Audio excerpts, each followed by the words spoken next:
So I want to do a fragrance wrap of fragrances that I've been exploring within the last week, month or so, starting with Bal D'Afrique.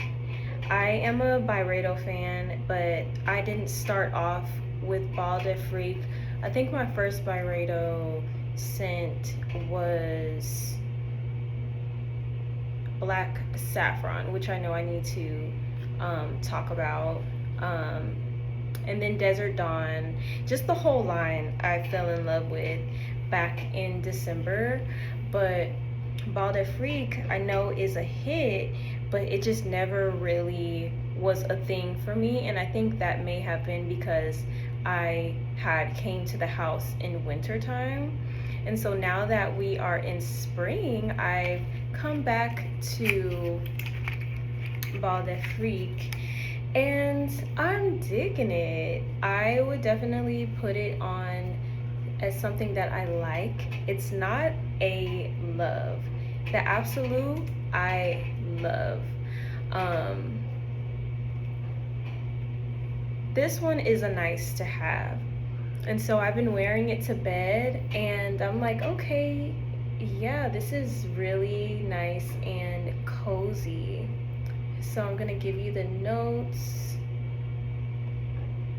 When I wear it at night, and then when it warms up on the skin and warms up on the clothes, it dries down to a very clean, soapy, floral fragrance. And I typically don't like soapy fragrances. I don't like my fragrances to smell like laundry.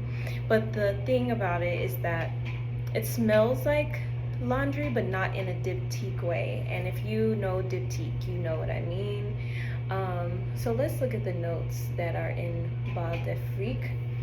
The top notes are bergamot, African marigold, and buchu. The middle notes are violet. Oh, that's probably why I like it, because I'm a violet girl. I love violet. Middle notes are cyclamen. Cyclamen, which I feel may be a fantasy note. And the base notes are vetiver and cedar. I don't get vetiver from here, because I know that this is classified as a vetiver, but I love vetiver. I love like an earthy, woody, leathery scent. But Bal d'Afrique isn't that. It's so clean, so soapy, floral, and bright. And I would love to wear this on like a Saturday morning running errands type of thing, something where I'm a little bit under the radar, because I do like to leave a scent trail, and Bal d'Afrique is not giving scent trail. It's definitely an intimate scent like most of the Byredo fragrances are. But again, this is a nice to have, so this is how much I have left. I'm definitely considering getting a travel size bottle in the gift set from Byredo, so I'll definitely throw this in there. I like it. It's a strong like, and a nice to have. That's what I would classify it as. Next is Bal d'Afrique Absolu, and I love this one. Bal d'Afrique Absolu is totally different from the original. It is sweet. That's what I love about it. It's a sweet fragrance. A lot of people compare it to Baccarat Rouge. There's something about Baccarat Rouge, and this the perfumer is Jerome Epinette, one of the most known perfumers, but a lot of the stuff that I like, Jerome has made. A lot of people compare this to Baccarat Rouge.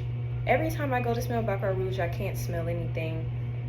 But yeah, when I showed this to Kyra the other day, Baccarat Rouge came to mind. I was like, wow, okay, so it's really a thing, because I saw that in a review that I was watching on YouTube. So the notes in Bal d'Afrique Absolu are blackcurrant. I'm a blackcurrant girly. Bergamot, lemon. Middle notes are praline, musk, violet, and the base notes are black amber, cedarwood, and vetiver. I love amber love cedarwood, love violet, love musk. But yeah, this turns into being the most cutest, warmest, sweet, bright floral that's just so non-fussy. And again, it's not like gourmand sweet, it's just pleasant. It's just really pleasant. When I smell it, I think of the color like magenta.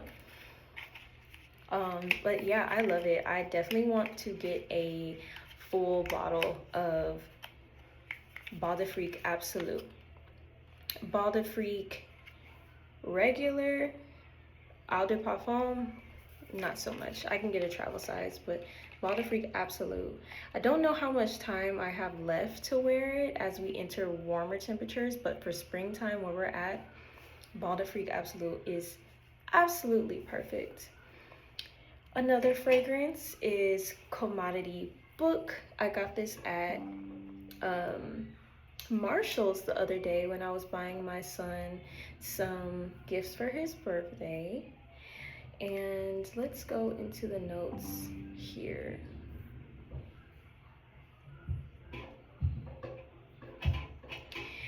To my surprise, this ended up smelling just like Santal 33, which is perfect for me because I'm a Santal girly. Santal 33 was like my #1 winter scent this year. I bought the Le Labo Discovery Kit with Santal 33, another 13, and Thé Noir, and I used up all of the Santal 33. I've been looking for the perfect sandalwood for so long, and for some reason sandalwood is not like something that you can walk into Sephora or Ulta and get. It's like you have to go to like higher end and somewhat niche brands to get, which is so interesting to me.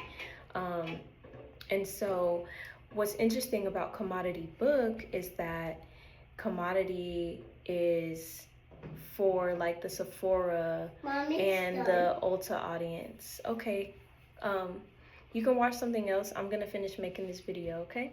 Okay. So what I love about this is that it's literally a Santal 33 dupe. And so I'm gonna be wearing this for the most of what I can while we still have some colder days. We are warming up here in Texas, but I may be able to wear this tomorrow because like it's gonna be like 40 something degrees.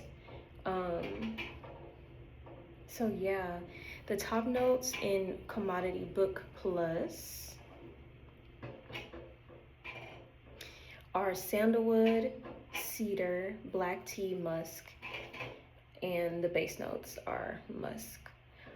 And what's so interesting is that on Fragrantica, there are complaints about the pickle smell, which I have seen for the same thing about Santal 33. But I think a lot of people, they don't know how to reference sandalwood. They don't know how to reference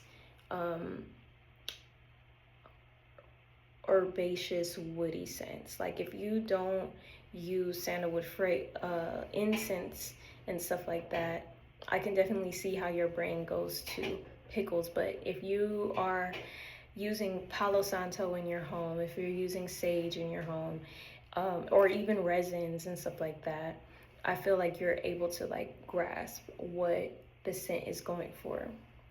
So I totally recommend Commodity Book if you're looking for a Santal 33 replacement or dupe, because Santal 33 is pretty high. I would say Santal 33 is the richest sandalwood. It does have that leather note, which makes it really, really deep. But Commodity Book is definitely, it can get the job done. And it lasts pretty long. I did spray it a lot because we're leaving winter, entering spring, so I'm not worried about preserving it, but I feel like it lasted pretty long. And so the final scent that I want to talk about, my most proud purchase as of recently, is L'Eau Papier. I got a L'Eau Papier sample from Diptyque. When I walked in, the lady was like, you need to try this. And I did, and I fell in love. Like, the first time I wore L'Eau Papier was when I had went to the spa, and that's exactly the vibes that L'Eau Papier gives. It is a crisp, warm skin scent that whatever your skin is doing, it sits on top of that and it creates like this scent layer of like crispness and warmth over your own skin. I believe there's a sesame note in there which is doing that, which I absolutely love. Like, L'Eau Papier is one of the coolest things I've ever smelled, one of the coolest fragrance experiences I've ever had. So the notes here are musk, white musk, sesame, mimosa, and woody notes.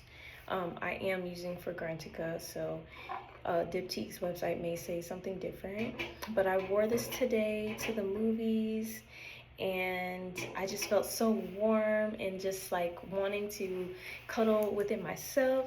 It's such an introverted scent. Like, when you're feeling introverted and inward, it radiates like from within to without, if that makes sense. It's definitely not a scent for everyone. I just noticed Fragrantica didn't list the rice steam notes, but there's like some rice steam notes. And it's something you have to go experience for yourself, and you have to try it on the skin, along with Another 13 and like Glossier You. It's one of those scents that have to be tried on the skin. And for my final purchase recently, I got the Byredo Gypsy Water lotion. Love Gypsy Water. When I tried it out as a sample in the winter time, I was so disappointed about the projection, but there was just something about the actual fragrance that I couldn't get over. And so I found a way to still get that fragrance that I love, just in a different form, and the lotion is the best way. Like, I will tell you right now, get the lotion instead of the fragrance, because the lotion is just more potent. I was very disappointed with the projection of Gypsy Water, but once I tried it as a lotion, I was like, oh yeah, this is a must-have. And as a lotion, it layers so well with other fragrances, especially if you're going woody. One of the things that I love is how Byredo fragrances just blend into my lifestyle. Because like I was saying earlier, using incense, using natural products, like I use Dr. Bronner's soap and stuff like that, like Byredo products fit right in, and it just creates this symphony of just this kind of like the experience that you get when it creates a symphony of aromatherapy. That's what I'm trying to say. So Gypsy Water is top notes of juniper, lemon, bergamot, pepper. Middle notes are pine needle, incense, orris root, vanilla, sandalwood, and amber. And that reminds me, I need to make a video talking about my favorite incense smells. Gypsy Water is my top one incense smell. It has a big vanilla note, but me personally, it's a big incense note. It's just so cutesy and so dainty. I feel like this is what a fairy smells like, maybe like a woodland fairy.